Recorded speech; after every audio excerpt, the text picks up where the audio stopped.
Welcome back. Welcome back, ladies and gentlemen, to Season 3, Teenage Mutant Children. Alright, and it is episode number 7, where we'll be discussing the first of the 6 most important decisions that you will ever make. And this is going to be all about school. I just remember it's a guy that we are following for teens. Sean Covey is his name. Nice. That's the author. And we're going to be jumping into it. Chris? So guys, before we begin, my name is Hepburn Lara. I'm the founder of Organ Blush Artistry Spa and Go, where beauty is my business. And I'm also the founder of Woman with a Purpose. And I am Dezi, Lara, co-host. I just want to remind folks, Teenage Mutant Children is not wishing our children become mutants. No.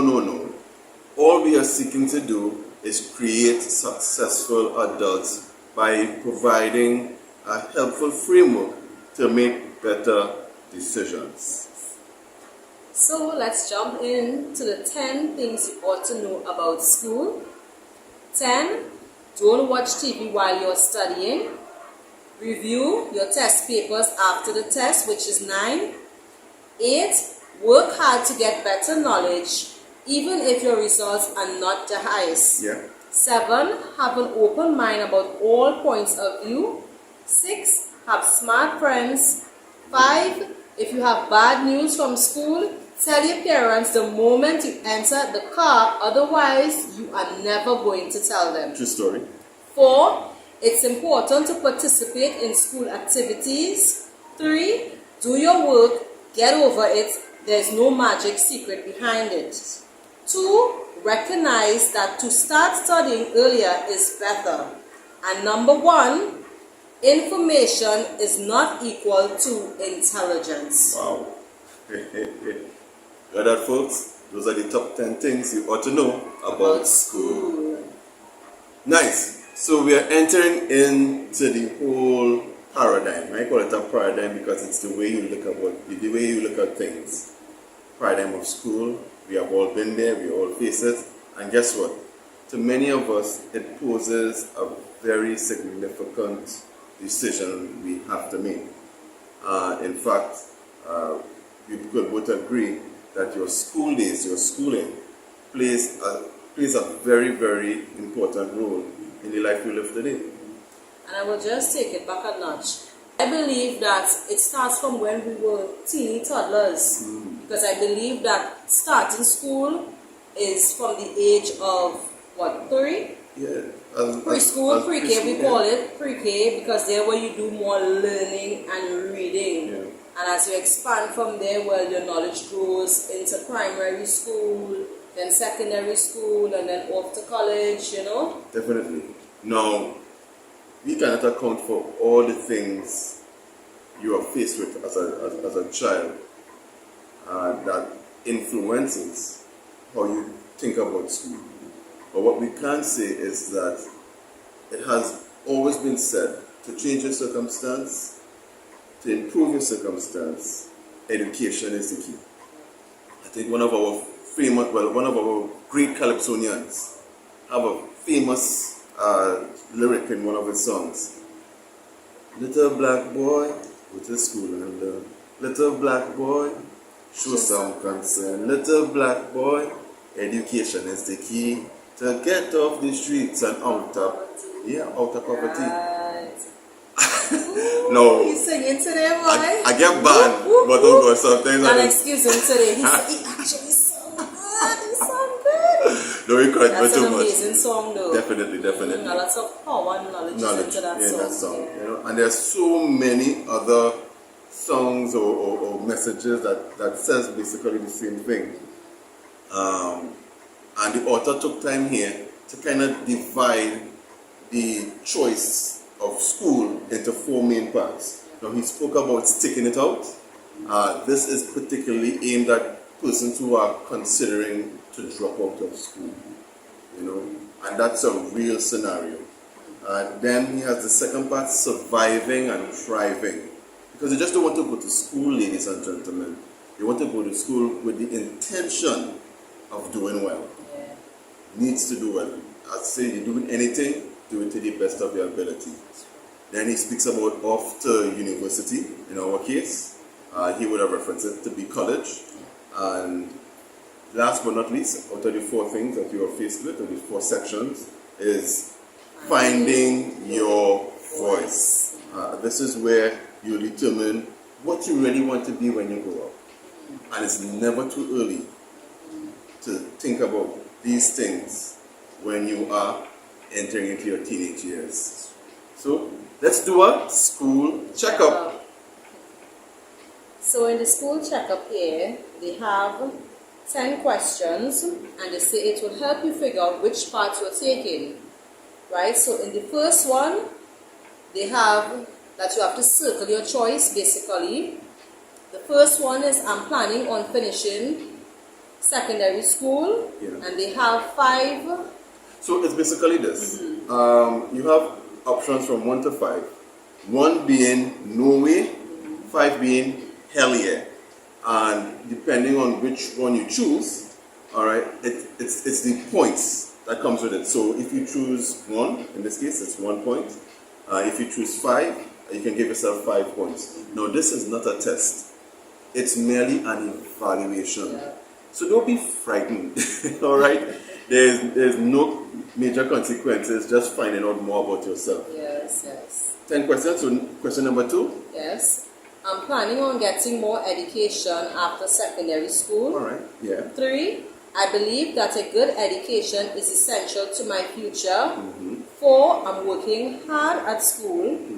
5. I'm getting good grades. Yes. 6. I am involved in extracurricular activities at school. Yes. 7. I'm keeping up with my homework. 8. I'm keeping my stress levels in check. 9. I am able to balance school with everything else I'm doing. And 10. I spend time thinking about and exploring what I want to be when I grow up. Fantastic. Right? So they could take a paper and a pencil, and you number it down, everything that I just said from 1 to 10 there, and you do that evaluation for yourself and see where you are at this point. So please feel free to stop the video, write down the questions that were asked previously, and then rate yourself. You have option from 1 to 5, 1 being the least, 5 being the most likely, and you just go through that process. At the end, if you end up with 40 to 50 points, guess what?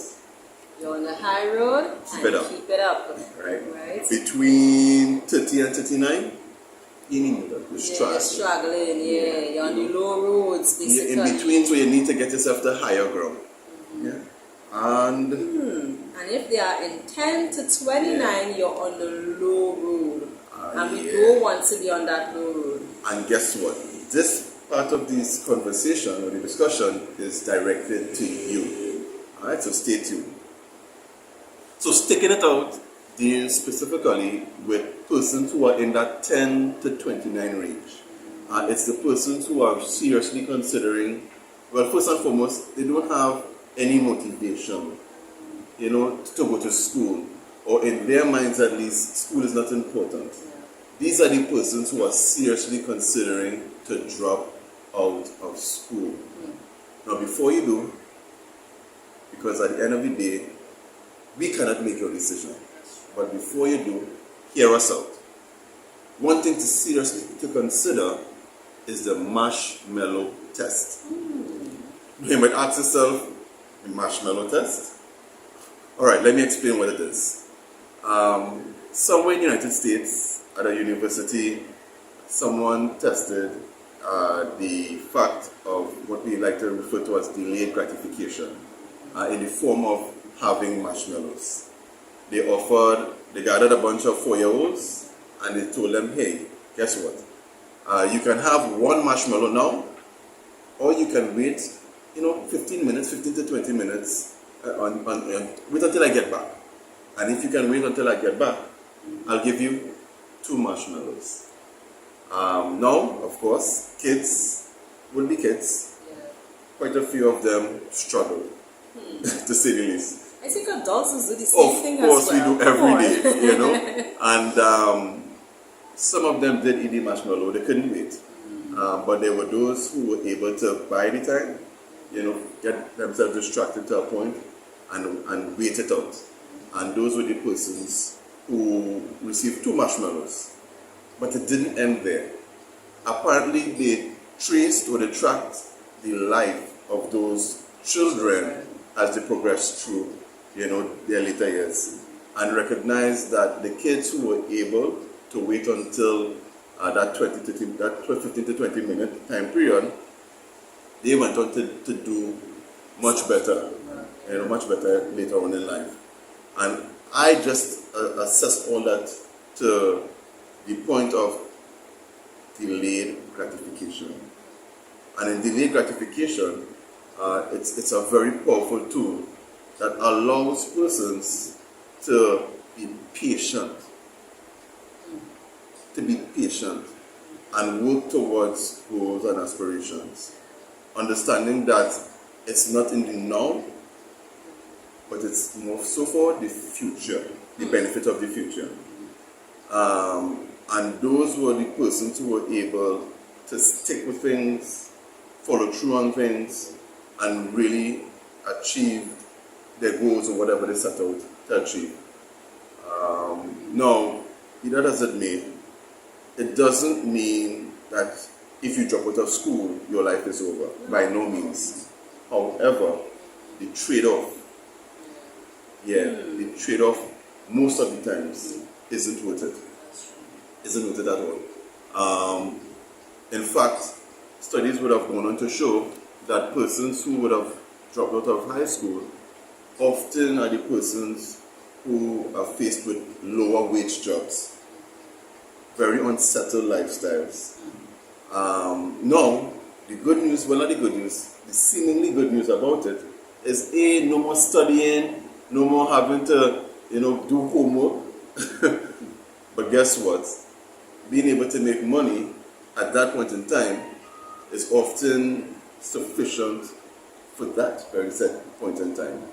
But as you grow older, you recognize, that you become capped off.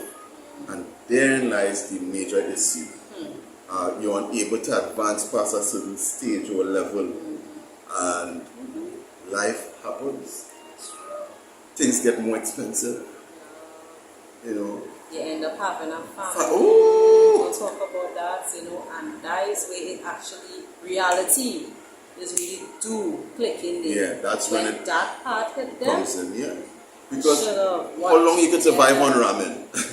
How long you could survive on Kool-Aid and nothing wrong with these things. Sausages, tin sausages. Eventually you want to go on trips. You have it, your kids' education, restaurants. And being trapped in minimum, as we call it here, minimum wage jobs, often caps off the things that you have access to. And there where major issues take place, and the life of the dropout then becomes not as wonderful in the beginning as it was, but as you said, the reality kicks in. And that's something that we definitely want to consider as a very important reason to stick it out. It's the marshmallow now versus 2 marshmallows later theory, where if you are able, even if you may not enjoy it, you keep your head down, you give your greatest effort, so that you can have greater benefits later on in life. Right? And then I think what the author also did here was talk about some of the things that are responsible for persons dropping out. And much of it sometimes boils down to what we call generational decisions or choices. Now we have another word for it in Trinidad. We label these things generational curses. That's what I just said. Right? Yes, that's what Crystal said. But we are looking at the core of the curse. It wasn't a choice. And it seemingly is what everyone else did before you. So it sometimes automatically seems as though it's a choice that you should make as well. But But you can break that. And that is what this is all about. In this episode, we are talking about breaking the generational curse. Yeah? So be that as it may, what decisions your parents made, or your parents before them made, should not be the common factor or the determining factor in the decisions that you make for your life. Correct? At the end of the day, you want to ensure that you can put yourself, and by extension your family, because most of us will have families. Yeah, and you don't want that generational cycle to continue to be going on and on. You want to be the one to break it, so your future generation will have a better future perceived. Right? Definitely. Now I want to discuss something that's a little off topic. When I say off topic, it wasn't found in the book, but I think it's very important to add to this conversation. Now, you drop out of high school, most of the times it devalues your importance in the working world. One of, I would say mentor or persons that I follow, the now deceased, has been long dead, Earl Nightingale. He said something that rings true to me in a case like this, and I just want to take a minute to read that. He says, the amount of money we receive will always be in direct ratio to the demand for what we do, our ability to do it, and the difficulty in replacing us. Think about that. The demand for what we do, our ability to do it, and the difficulty in replacing us. That denotes your value. Dropping out of high school takes you out of the ballpark immediately in most cases. It puts you into the space where you are in the laborer, menial task zone.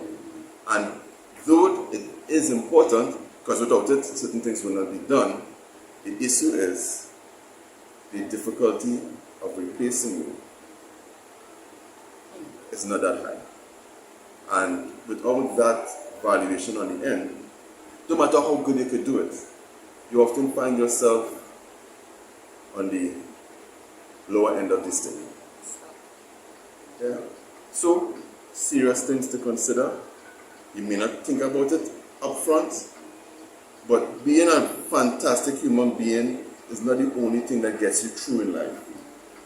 Everything has a cost, and by that definition, we have to be able to put ourselves in the best space to earn.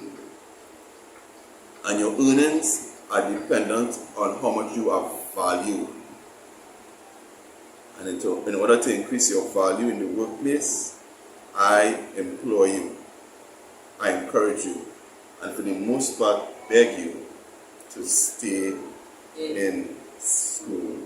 So that's it, folks, for our first part, sticking it out, all right, in making that decision, right, of staying in school. Be that as it is, do remember to like, subscribe, and follow that page. Follow that page. It's also important to share it as well. Let's get the sharing going. Remember, we have a lot of episodes coming in, a lot of things to share. 10,000 views. 10,000 views, ladies and gentlemen. We are happy that you're here with us on this journey, and we look forward to continue providing value. We're all there to reach bigger and better things ahead. Amen right? to that. So, subscribe. Bye. Bye.